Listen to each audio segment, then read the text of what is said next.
வேர்க்கடலை உருண்டை இன்றைக்கி செய்யலாம். இந்த வேர்க்கடலை உருண்டை நம்ம வீட்டில் செய்யும்போது சொத்தை பருப்புகளை எடுத்துருவோம். நல்ல தரமான வெல்லத்தை போடுவோம். நல்ல புது வேர்க்கடலையாக வாங்கி அதை வறுத்து இது போல் செய்யும்போது அந்த ஏப்பம் கெட்ட ஏப்பம் வராது, சீக்கிரம் ஜீரணமாகும். வறுத்த வேர்க்கடலையில் பித்தம் இருக்கிறதால அதோட வெல்லம் சேர்க்கும்போது அது கொஞ்சம் டைஜஷனுக்கு ஏதுவாகவே இருக்கும். அது நாம் பார்த்து பார்த்து வெல்லம் வாங்கும்போது வளர்கிற குழந்தைகள் கண்டிப்பாக நல்லா அவங்களுக்கு இதை கொடுங்க. உங்களுக்கு ஒரு பர்த்டே, நல்ல நாள், பெரிய நாள்னால் கண்டிப்பாக அடுத்தவங்களுக்கு பக்கத்து வீடுகளுக்கு கொடுக்கறதுக்கு இதை நீங்கள் ஒரு ஈஸியாக இந்த மெத்தடை செஞ்சு நீங்கள் இதை இனிப்பை கொடுக்கலாம். பாகு வெல்லம்னு மட்டும் உங்கள் கடைக்காரர்கள்கிட்ட சொல்லி வச்சு வாங்குங்க. சேலம், திருநெல்வேலி பக்கம் நிறைய கிடைக்கிது பாகு வெல்லம். இங்கே இப்போ நான் புதுசாக ஈரோட்டில் ஒரு கடை பார்த்து வச்சுருக்கேன். ஈரோடு நேயர்களாக இருந்தால் கீழே கமெண்ட்டில் கேளுங்க, நான் அந்த கடையோட விளக்கத்தை சொல்கிறேன்.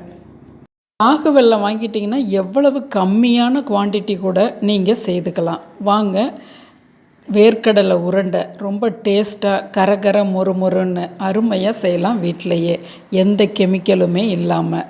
ஒரு சின்ன டம்ளரில் 1 டம்ளர் வறுத்த வேர்க்கடலை எடுத்திருக்கேன், 1/2 டம்ளர் வெல்லம். இன்னொரு முறை வறுத்துட்டு அதை தோல் எடுத்துக்கலாம். இது பாகு வெல்லம். பாகு வெல்லம் நீங்கள் யூஸ் பண்ணும்போது தான் அருமையான டேஸ்ட் வரும். உங்களோட மளிகை கடைகளில் சொல்லி வச்சிங்கன்னா அவங்க கொள்முதல் பண்ணி கொண்டு வந்து தருவாங்க. எல்லா உருண்டைகளும் சேர்ந்துக்கலாம். பொரி உருண்டை, எள்ளு உருண்டை, பொட்டுக்கடலை உருண்டை, வேர்க்கடலை உருண்டை. இப்போ நம்ம வெல்லத்தை போட்டோம், 1/4 டம்ளர் தண்ணி ஊற்றுறோம், அதாவது 1/4 பங்கு. நான் 3 பதத்தையும் காமிக்கிறேன் பாருங்கள். ஃபஸ்ட்டு கொதிக்குது,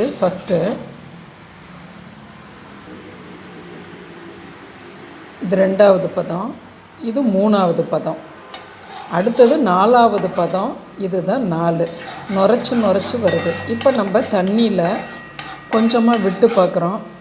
அது கொல கொலன்னு இருக்கக்கூடாது, அது தக்காளி பதம், அதாவது கெட்டியாக இருக்கணும். 2 விரலில் நம்ம அமுத்தும் போது கெட்டியாக இருக்கணும். அது அந்த சில்வர் பாத்திரங்களில் அடிக்கும்போது டங்குன்னு சவுண்டு வரணும். பாருங்கள், இப்படி அமுத்துனோன்னா கெட்டியாக இருக்குது.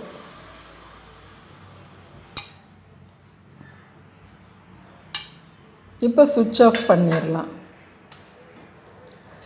இந்த சிரப்பு வந்தது ஒரு 4 நிமிஷத்தில், ஏன்னா கம்மியான குவான்டிட்டி, 100 வேர்க்கடலை தானே. சுவிட்சை ஆஃப் பண்ணிவிட்டு இப்படி நல்லா எல்லா பக்கமும் சிரப்பு படுறது போல் பிரட்டி கொடுக்குறோம். ஒரு 1 நிமிஷம் ஆகும். ரொம்ப பதட்டப்படாமல் நீங்கள் 1 நிமிஷம் கிளறி கொடுக்கலாம். ஒரு நெய் தடவுன தட்டில் நம்ம அதை எடுத்து கொட்டிடுறோம். அதிலிருந்து ஒரு ஸ்பூனால் தள்ளி தள்ளி விடுங்க. உங்களுக்கு தேவையான சைஸுக்கு தகுந்தது போல் அப்படி கொஞ்சம் கொஞ்சமாக தள்ளி விடுங்க. அரிசி மாவுலையும் பிடிச்சிக்கலாம், நெய் தடவையும் பிடிச்சிக்கலாம். பாருங்கள், இப்படி எடுக்கும்போது உங்களுக்கு அருமையான இது ஒரு ஈஸி மெத்தடு. இந்த டிப்ஸு இப்போ நம்ம நெய்யிலையோ அரிசி மாவில் தொட்டால் கொஞ்சம் அந்த கிளாஸி அந்த ஒரு இது கிடைக்காது. கொஞ்சம் பார்த்திங்கன்னா ஒரு மரன்ட்டு ஒரு மாதிரி இப்படி இருக்கும், ஷைனிங் இல்லாமல். நெய் தொட்டுக்கிட்டு பிடிச்சிங்கன்னா நல்லா ஷைனிங்கே கிடைக்கும். நல்லா இந்த பாகு வெல்லத்தில் செய்யும்போது பொறுன்னு நல்லா கிறிஸ்பியாக அருமையாக இருக்கும். குழந்தைகளுக்கு, வளரும் குழந்தைகளுக்கு, பெரியவங்க எல்லாருமா ஒன்று. ஏன்னா நம்ம முன்னாடி சொன்னது போல தான் கடலை தேர்ந்தெடுக்கிறது, வெல்லம் உங்கள் கடைக்காரர்கிட்ட சொல்லி பாகு வெல்லமாக வாங்குங்க.